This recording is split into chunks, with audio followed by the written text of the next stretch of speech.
Alright guys, welcome back to the channel. Today we have when the Green Goblin was dogging out Spider-Man. Let's get right into it. This is by I Am Noir. His channel will be linked in the description below. Let's get right into it. Green Goblin hated this Spider-Man. So boom, the scene starts off with perfect chaos, displaying masterfully the aspect Toby has been experiencing the entire movie. Even before we see the Goblin himself, we are presented with a bomb that had Toby releasing a scream like this.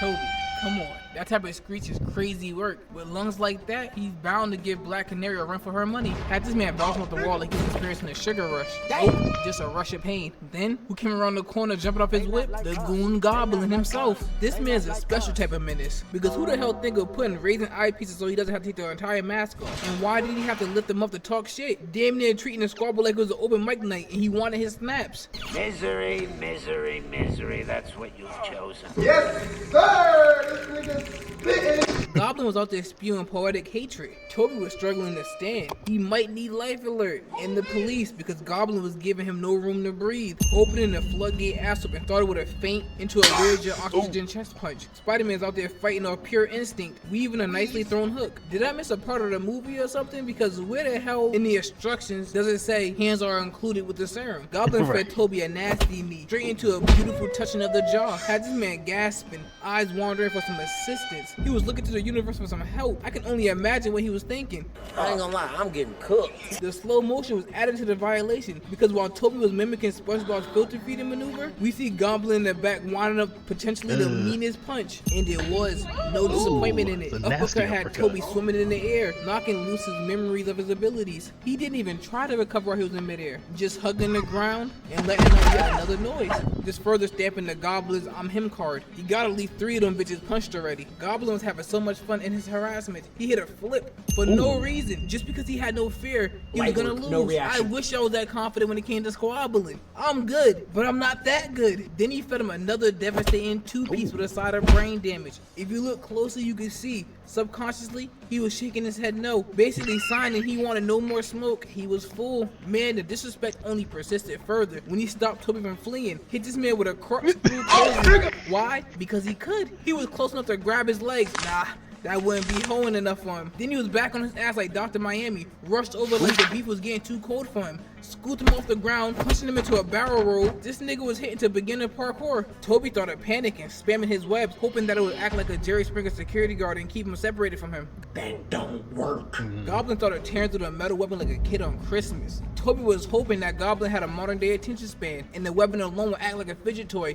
so he could sneak him. Nope. Even while preoccupied, Toby was not much of a thought for him. He dismissed him with a starter kick. Toby started taking a breather on the wall like this. You know it's a badass when you have to take a breather in between. Toby stood there stunned like a deer in headlights. Not gonna lie, if I was getting beaten like this, I'll be stuck on stupid as well. That's why I believe in carrying an arsenal like Punisher. It's mandatory. You never know when you're gonna meet somebody with superior hands in the comic book world. At this point, there was nothing left in his tank. He had nothing left. Standing there, barely able to lift his arm. But Goblin was acting like he just ran a line and served this man a flying sidekick. What you want? But hey, I'll give him this. He didn't make it.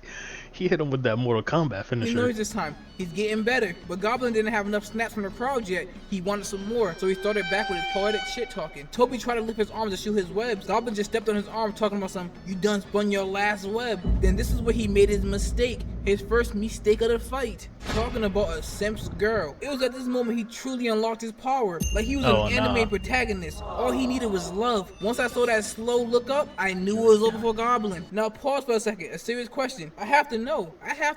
Where in the hell did he pull that trident from? He even scared himself when he activated it. Nigga got a booty trident. I don't know if that's where he got it from. That's where I'm picturing it came from. What Goblin didn't know was when Toby's simp mode activates, his strength and speed doubles, nearly triples. So it was over for him. He caught the Green Goblin trident, and as his buffs slowly started to take over, he began overpowering him until he tossed him nearly across the map like a tomahawk trick shot. Goblin shot to his feet rather quickly, but Toby was like, nah, give me those legs, snatched him with his webs. Then to return the disrespect he got earlier, he spun, used his webs to grab a piece of broken brick wall and pulled it down on top of him. But this is what I'm scratching my head. Is Green Goblin not like the super soldier a little? Because he didn't even attempt to hold up the wall or move. He pulled this move right here. Why? This is not the actions of the goblin I was watching this entire movie. This man was flat like a pancake. Stanley, my wallet, because it's empty. Stanley. I'm broke. Goblin rose from the rubble like he was a horror movie antagonist, only to be hit by Spider Tarzan. Talking about his girl like that caused him to go ape shit. Are you serious right now, bro?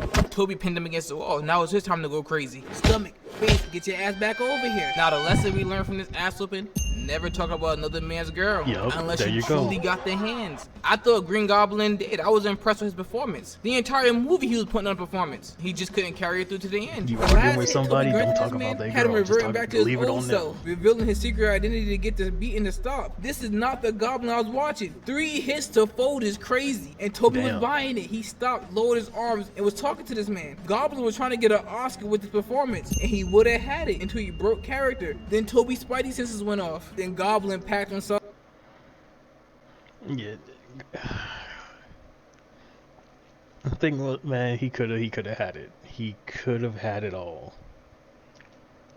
Green Goblin could have had it all, but he got too selfish.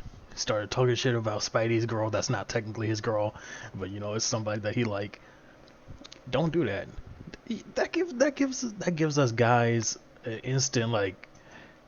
instant boost up on our stats when you start talking shit about our girls. So yeah, just leave it between us. Don't add the girl into the mix or the friends into the mix. You made it was fair, then you added that to the mix, and you know, it's free eats for us. But yeah, I'll see you guys in the next video. I am Noir's channel will be linked in the description below in case you guys want to check it out. And yeah, peace.